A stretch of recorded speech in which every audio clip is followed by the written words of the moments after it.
आप लोग कैसे हो? आई होप आप लोग अच्छे होंगे। माई सेल्फ आफरीन जहां, और आज मैं आपको बेसिक ऑफ बायोलॉजी पढ़ाऊंगी क्योंकि बेसिक है ना, इंपॉर्टेंट होता है। सो ग्रीक वर्ड है बायोस एंड लोगोस। बायोस मतलब होता है लाइफ और लोगोस मतलब होता है स्टडी। सो इसका डेफिनेशन होता है स्टडी ऑफ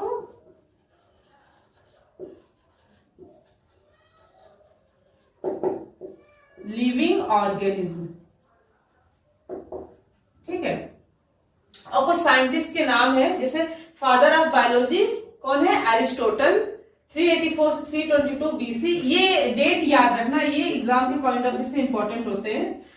फिर इसको कैटेगराइज किया गया बॉटनी और जियोलॉजी। बॉटनी के फादर ऑफ बॉटनी जो है थियोफ्रास्टस है एंड फादर ऑफ जियोलॉजी है एरिस्टोटल।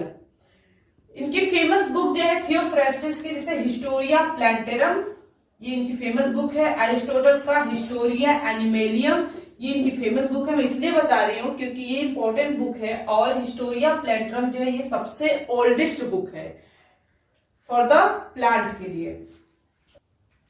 सो अब फादर ऑफ इंडियन बॉटनी कौन है? William Roxburgh. ओके, और term biology Jean Baptiste de Lamarck and G Treviranus. ये नाम लंबा है लेकिन आप ध्यान दीजिएगा, Jean Baptiste de Lamarck and G Treviranus in 1802। Okay, 1802 में। और क्या क्या सब उसके सब टॉपिक क्या है, हम लोग बहुत कुछ पढ़ेंगे, जैसे इवोल्यूशन पढ़ेंगे, इकोलॉजी पढ़ेंगे, ठीक है, और साइटोलॉजी, हिस्टोलॉजी और एंडोक्राइनोलॉजी, ये सारा चीज हम लोग बायोलॉजी के अंदर पढ़ेंगे। ये सब पढ़ने से क्या फायदा होगा कि इन फ्यूचर भी हम अपना करियर बनाना चाहे तो इन सब चीजों में जा सकते हैं, जैसे कि मेडिकल में जा सकते हैं ना, एग्रीकल्चर में जा सकते हैं, वेटनरीज में जा सकते हैं, तो लॉट्स ऑफ थिंग्स। ठीक, तो अब जो है, अब हम लोग बात करते हैं कि स्टडी ऑफ लिविंग ऑर्गेनिज्म। जो हमने बताया कि इस पे लिविंग ऑर्गेनिज्म जो होगा, तो जाहिर सी बात है कोई ऑर्गेनिज्म जो है किसका बना होता है ना, तो कोई भी ऑर्गेनिज्म आपका सेल का बना होता है। अब दिमाग में क्वेश्चन आता है कि सेल किसका बना है ना, तो आपका सेल किसका बना है? कोई भी चीज हो, ठीक है, छोटा से बड़ा से, चौक हो, डस्टर हो, सब कुछ जो है किसका बना होता है? स्मॉल पार्टिकल्स का बना होता है। यूनिवर्स में कोई भी चीज किसका बना होता है? स्मॉल पार्टिकल्स का बना होता है, जिसको हम एटम का कहते हैं, है ना, इलेक्ट्रॉन, प्रोटॉन, न्यूट्रॉन। तो एटम्स मिलकर क्या बनाते हैं? मॉलिक्यूल्स बनाते हैं। अब मॉलिक्यूल्स का केमिकल प्रॉपर्टीज, मॉलिक्यूल से फिर क्या बनेगा? उसकी केमिकल प्रॉपर्टीज क्या है? न्यूक्लिक एसिड बनेगा, न्यूक्लिक एसिड, प्रोटीन, है ना।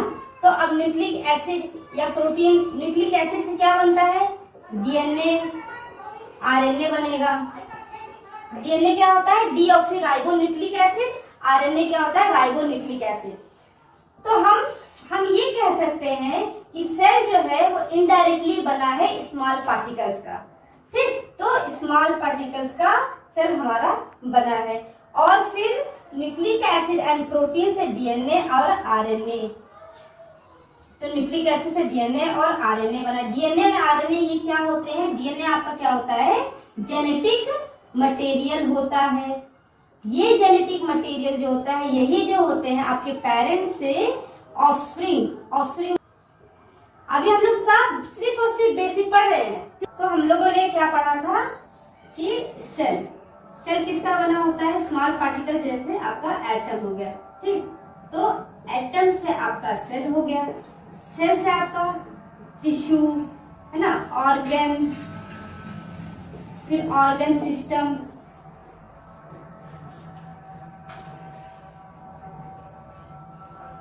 अब आते हैं हम लोग, इसकी डिटेलिंग हम आने वाले वीडियो में पढ़ेंगे, समझेंगे। अभी सिर्फ हम लोग बेसिक पढ़ रहे हैं, ठीक है। तो अब हमको समझ आ गया कि इनडायरेक्टली जो हमारा सेल जो है वो स्मॉल पार्टिकल्स का बना है, एटम का बना हुआ है। तो एटम से मॉलिक्यूल्स से आपका न्यूक्लिक एसिड आपका क्या होता है? Macro molecule. जैसे बाकी जैसे लिपिड हो गया आपका, है ना, वाटर हो गया, कार्बोहाइड्रेट हो गया, प्रोटीन हो गया, ये सब क्या है आपके मैक्रोमोलिक्यूल्स है। ये सारी चीजें क्या होते हैं, essential for life, essential for life. अब आई होप आपको ये समझ आ रहा होगा कि न्यूक्लिक एसिड जो होता है वो माइक्रोमोलिक्यूल्स होता है। न्यूक्लिक एसिड से आपका क्या बनता है, डीएनए, आरएनए बनता है। डीएनए क्या होता है, डीऑक्सी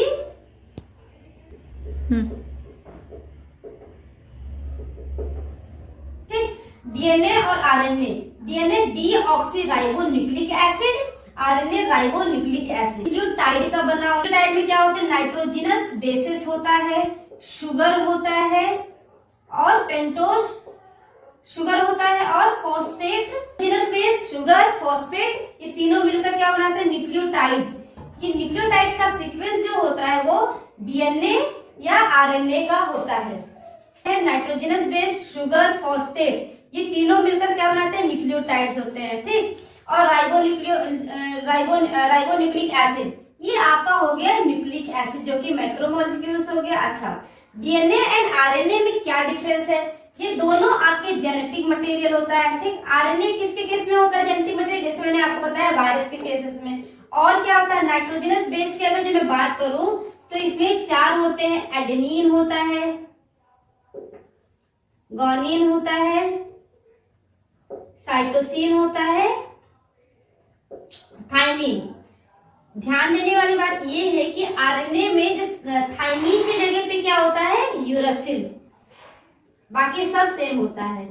ये बेसिस डीएनए और आरएनए में मेजर डिफरेंस क्या है कि इसके बेसिस में सेम होता है, लेकिन थाइमिन की जगह पे instead of thymine uracil is present, got it. And sugar जो है, ये शुगर जो है बेसिस, ये डिफरेंस होता है, डीएनए में जो शुगर होता है डीऑक्सीराइबोस होता है और आरएनए में क्या होता है, राइबोस शुगर होता है। आई होप इतना समझ आ रहा होगा आप लोगों को। ये तो हमने थोड़ा सा बेसिक हमने समझा कि न्यूक्लिक एसिड जो है डीएनए और आरएनए बनाते हैं, डीएनए। फिर नाउ अब हम लोग आते हैं कि डीएनए जो है वो प्रेजेंट कहाँ पर है, कहाँ पे होता है, सेल्स में होता है, ठीक।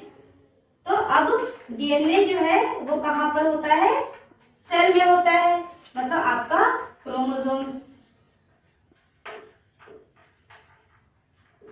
ठीक। इसका मतलब ये हुआ कि क्रोमोसोम किसका बना है, न्यूक्लिक एसिड का, न्यूक्लिक एसिड, प्रोटीन, है ना। तो ये आपका क्या हो गया, क्रोमोसोम। क्रोमोसोम कहाँ पे होता है आपका, सेल्स के न्यूक्लियस में प्रेजेंट होता है क्रोमोसोम।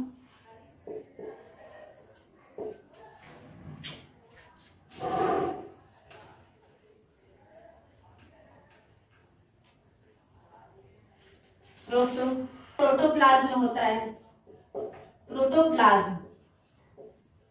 प्रोटो मतलब, प्रो मतलब आपका प्रिमिटिव, प्लाज्म मतलब प्रोटोप्लाज्म लिक्विड, प्रिमिटिव और प्लाज्म मतलब लिक्विड। मतलब ये जो है आपका प्रोटोप्लाज्म जो है यहाँ पर लिक्विड सोल्यूशन है। सेल में कौन सा सोल्यूशन होता है, ऐसे तो बहुत टाइप्स के होते हैं, ट्रू सोल्यूशन होता है, सस्पेंशन सोल्यूशन होता है, कोलाइडल सोल्यूशन होता है।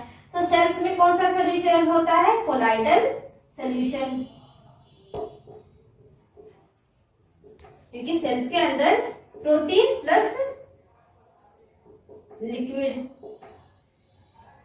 तो हम लोगों ने क्या पढ़ा कि आपका सेल्स में कोलाइडल सोल्यूशन होता है। अच्छा, दूसरी बात यह है कि यही लिक्विड से ही, यहां से ही ओरिजिन ऑफ लाइफ भी स्टार्ट होता है। ओरिजिन ऑफ लाइफ यहीं से स्टार्ट हुआ था, जो कि हम लोग किसमें पढ़ेंगे, एवोल्यूशन में पढ़ेंगे। बहुत सारे सब सब्जेक्ट है बायोलॉजी की, एवोल्यूशन है, इकोलॉजी जैसे मैंने बताया, प्लांट फिजियो है, सेल बायोलॉजी, मॉलिक्यूलर है, जिसमें हम मॉलिक्यूलर में क्या पढ़ेंगे, जैसे हम अभी डीएनए पढ़ रहे थे ना, तो डीएनए से डीएनए बनता है, रेप्लिकेशन, ट्रांसक्रिप्शन, प्रोटीन जो कि फंक्शनल प्रोटीन होगा, फिर जीन एक्सप्रेशन होगा, फिर इसमें म्यूटेशन करवाएंगे, म्यूटेशन से अगर जो कुछ प्रोटीन बनेगा जो फंक्शनल होगा, जो नहीं फंक्शनल होगा, और उसके बाद फिर जीन एक्सप्रेशन, ये सारी चीजें हम मोलिक्यूलर में पढ़ते हैं। तो इवोल्यूशन हो गया, इकोलॉजी, डाइवर्सिटी, तो बहुत सारे सब्जेक्ट है इसको हमको पढ़ने के लिए। तो इतना आई होप समझ आ गया होगा कि कोलाइडल सॉल्यूशन सेल्स में कौन सा कोलाइडल सॉल्यूशन है। ठीक है, अब नेक्स्ट जो है सॉल्यूशन, जैसे हम लोग पढ़ते हैं हाइपरटोनिक, हाइपोटोनिक, आइसोटोनिक सॉल्यूशन, इसको हम लोग अच्छे से पढ़ते हैं। लोग है ना कहते हैं ना कम पढ़ो लेकिन अच्छा पढ़ो, तो क्लियरिटी होना चाहिए चीजों में। Hypertonic solution, hypertonic solution, hypertonic solution में, इस सॉल्यूशन में क्या कंडीशन होता है, सोल्यूट कंसंट्रेशन ऑफ सोल्यूट ज्यादा होता है और सॉल्वेंट जो है वो कम होता है। जैसे आपका एक एक्सपेरिमेंट के बेसिस पे है ये आपका क्या है, बीकर है, इसमें आपका सॉल्यूशन है, और ये हो गया सेल, इसकी मेम्ब्रेन लिपिड का बना होता है, लिपिड बाइलेयर, ये आपका ये सेल है। अब इसकी कंडीशन क्या है कि सोल्यूट जो है वो आपका ज्यादा है और सॉल्वेंट कम है, और फ्लो मूवमेंट क्या होता है, हाई टू लो। ठीक है, अब यहाँ पर देखिए सोल्यूट यहाँ पर कम ज्यादा है और सॉल्वेंट यहाँ पर कम है, तो मूवमेंट कैसा होगा, फ्रॉम सेल से मूवमेंट होगा। तो इससे क्या होगा कि हमारा जो सेल है वो श्रिंक कर जाएगा, है ना, वाटर यहां से तो निकल गया, अब सेल कैसा हो जाएगा, श्रिंक हो जाएगा। तो इसको क्या कहा जाता है, प्लाज्मोलाइसिस। ठीक, तो हाइपरटोनिक सॉल्यूशन में हमने क्या पढ़ा है कि सॉल्यूशन में आपका सॉल्वेंट कम है और सेल में आपका सॉल्वेंट ज्यादा है, तो मूवमेंट हाई टू लो होगा। तो हाई से लो की तरफ गया तो सेल कैसा हो जाएगा, सेल आपका श्रिंक हो जाएगा, प्लाज्मोलाइसिस हो जाएगा। तो ये कंडीशन है आपका। अब हम आते हैं हाइपोटोनिक सॉल्यूशन में।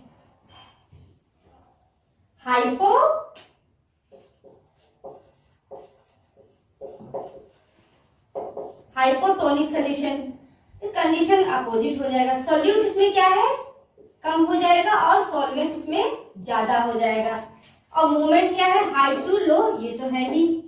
ठीक, अब यहाँ पर क्या है, इस सोल्यूशन में आपका बाहर क्या है, या इस सोल्यूशन में सॉल्वेंट आपका ज्यादा है और सोल्यूट कम है, तो मूवमेंट कैसा होगा, सोल्यूशन से सेल की तरफ जाएगा वाटर, तो ये डायरेक्शन अब हो जाएगा चेंज, अब ये अंदर की तरफ जाएगा। तो हमारा सेल कैसा होगा, एक्सटेंड करेगा सेल की नहीं करेगा, तो सेल जो है आपका एक्सटेंड करेगा, और इस प्रोसेस को क्या कहा, फिर सेल क्या होगा, फाइनली बर्स्ट हो जाएगा, जिसको कहा जाता है साइटोलिसिस।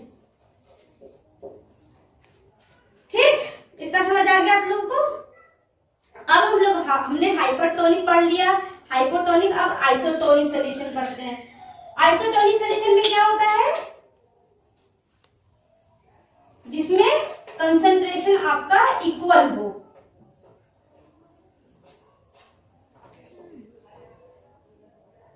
आइसोटोनिक सॉल्यूशन, इसमें क्या होता है, कंसंट्रेशन कैसा हो, कंसंट्रेशन इक्वल हो, और यही सबसे बेस्ट होता है। सेल जो है दो टाइप्स के होते हैं, prokaryotic and eukaryotic. Major difference मैं आपको यहाँ पे बता देती हूँ, लेकिन ऑलरेडी प्रोकैरियोटिक और यूकैरियोटिक पे पूरा टॉपिक जो है इस चैनल पे ऑलरेडी अपलोडेड, तो आप लोग जाकर उस पर देख सकते हो। लेकिन यहाँ पर मैं अभी बेसिक से चीजें चल रही हूँ, तो इसको भी मैं आपको थोड़ा थोड़ा बताते हुए चलूंगी। ठीक, तो प्रोकैरियोटिक और यूकैरियोटिक के मेजर डिफरेंस क्या होते हैं, इसके ऑर्गेनेल जो होते हैं आपके आर्की हो गया, बैक्टीरिया हो गया। ठीक, यूकैरियोटिक में आपका प्लांट, एनिमल, प्रोटिस्टा, और यहां पर अगर देखोगे प्रो मतलब होता है प्रिमिटिव, तो ये आपका क्या है, प्रिमिटिव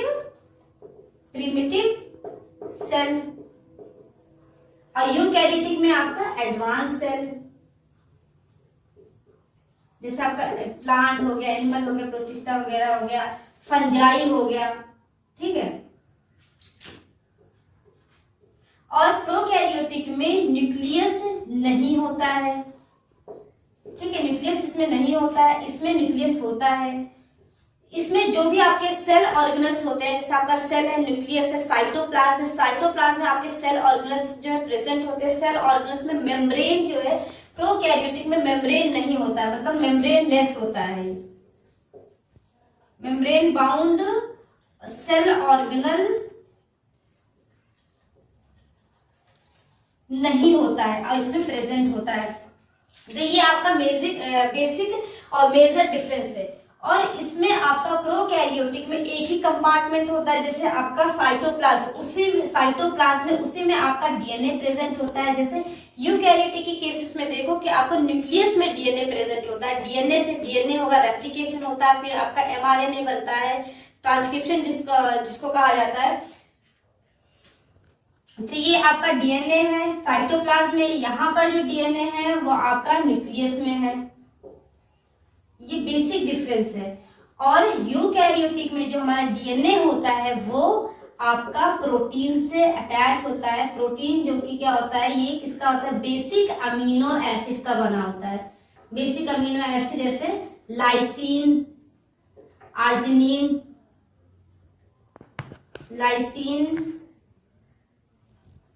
आर्जिनिन, ये आपके बेसिक अमीनो एसिड है। ये प्रोटीन को क्या कहा जाता है, हिस्टोन प्रोटीन। तो हिस्टोन प्रोटीन जो होते हैं वो आपके बेसिक अमीनो एसिड का बना होता है। तो डीएनए और प्रोटीन से रैप होता है, लेकिन प्रोकैरियोटिक के केसेस में हिस्टोन प्रोटीन नहीं होता है। तो इतना आई होप कि ये मेजर डिफरेंस आप लोगों को समझ आ रहा होगा। और थोड़ा सा डिफरेंस समझें, और डिफरेंस अगर जो देखें तो प्रोकैरियोटिक में जो हमारा डीएनए होता है, जो हमारा क्रोमोसोम होता है वो सर्कुलर होता है, सर्कुलर क्रोमोसोम होता है। और इसमें आपका लीनियर क्रोमोसोम होता है, ठीक है। और ये आपका मेजर डिफरेंस हुआ।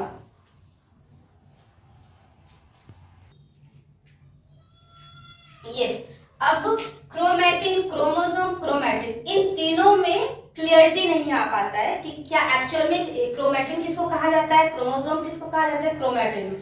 सो क्रोमैटिन, क्रोमोसोम, क्रोमैटिन में क्या डिफरेंस है तीनों में। जैसे हमारा ये हमारा डीएनए का स्ट्रैंड है, और डीएनए के बारे में हमने ऑलरेडी पढ़ा है कि डीऑक्सीराइबोन्यूक्लिक एसिड जो कि डबल स्ट्रैंडेड डीएनए होता है, ठीक है, एंटी पैरेलल होता है, 5 प्राइम से 3 प्राइम, 3 प्राइम से 5 प्राइम, और बेसिस लगा रहता है ए, मान लो ए, टी, सी, जी, ट्रिपल हाइड्रोजन बॉन्ड है, और ए डबल हाइड्रोजन बॉन्ड है। तो ये आपके बेसिस के पेयर है।